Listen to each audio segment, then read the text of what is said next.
having a great serve isn't the end of the story. What you need to do is you need to be able to have lots of variations so that your opponent never knows what's coming next. So what sort of variations can you have with your serve? There are three things that you can focus on: spin, speed, and placement.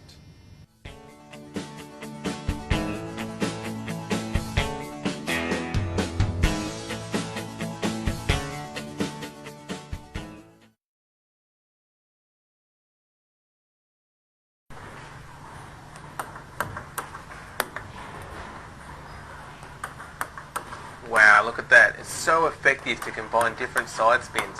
It's really hard for your opponent to track the ball. So these are ways you can really confuse your opponent. Watch how this curls from right to left. And then the pendulum from left to right.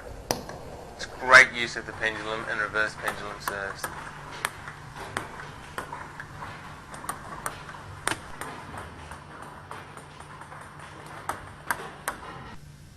Mixing up between your backspin, side spin and topspin serves is also a very effective way to keep your opponent off guard. By throwing in the different variations, it's hard for them to get used to your serve. Here in slow motion we can see the backspin serve.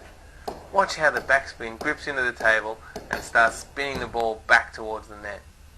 Now with the side spin, we're really going to get a lot of curve on the ball. And the topspin is going to skid through low and straight.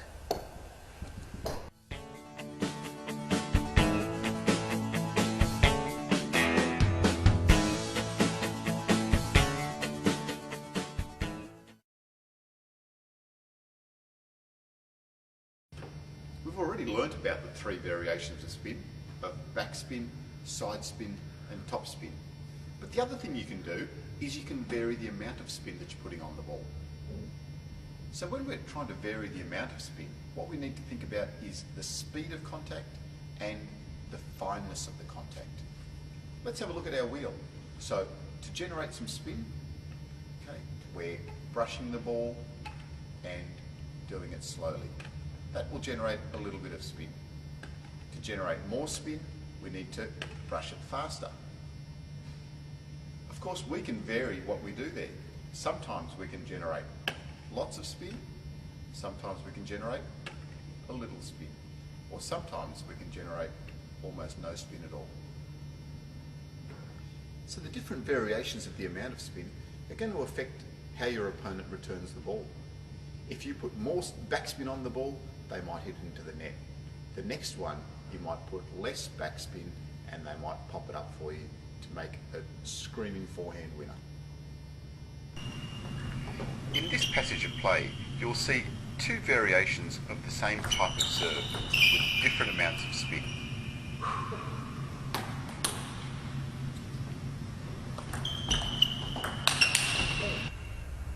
Firstly, Jeff's heavy backspin serve that Brett pops into the net.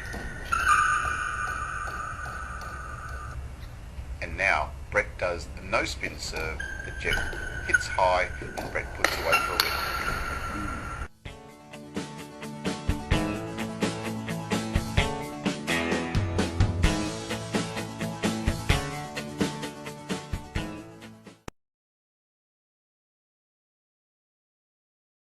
Another method of variation is the speed of your serve. So first up, you can serve short and slow.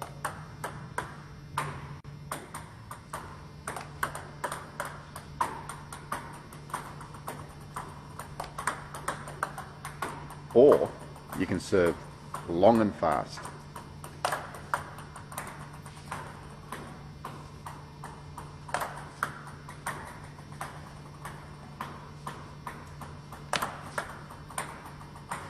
Or you can mix it up.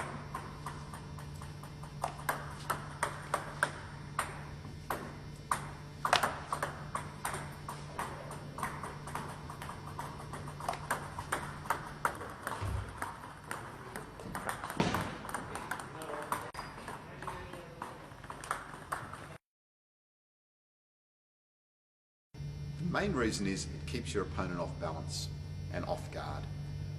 By serving short, they've got to come in. If you serve it long, they've got to go out. Varying it keeps them off guard and makes it more difficult for them. In a match situation though, you do need to serve most of your serves short. 80% is probably a good guide. Of course, that will always depend on your opponent. If they're particularly bad at returning your long serve, then you'll serve lots of long serves. But in general, you want to serve the ball short. Why short? Because by getting the ball to bounce at least twice on the other person's side of the table, it's harder for them to attack. And table tennis is all about making sure that you are the first person to attack the ball.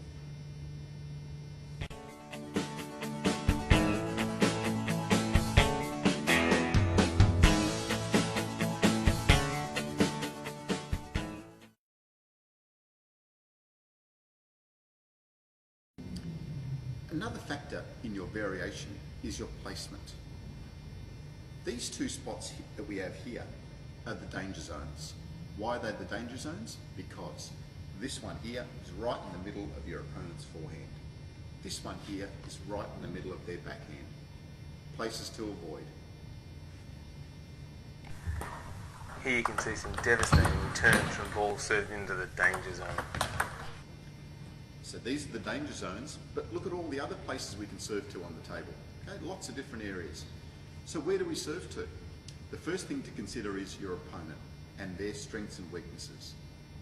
If your opponent is particularly bad on the backhand side, you're going to serve more balls to their backhand side. Conversely, if they're weaker on the forehand side, you can serve more to their forehand. Short is usually good. Short is good because it's harder for your opponent to attack the ball. This is a great area. Wide is good because it makes your opponent move out to the sides. Why is this area uncovered? That is the crossover point. And that can be difficult for your opponent because that's where they need to make a decision between a forehand and a backhand. If you think about it as being into their armpit, so not into their body because that's their backhand zone, but into their armpit. Here are 3 effective long serves. The first wide to the forehand. The second goes deep into the backhand. And the third catches Jeff off guard into his middle.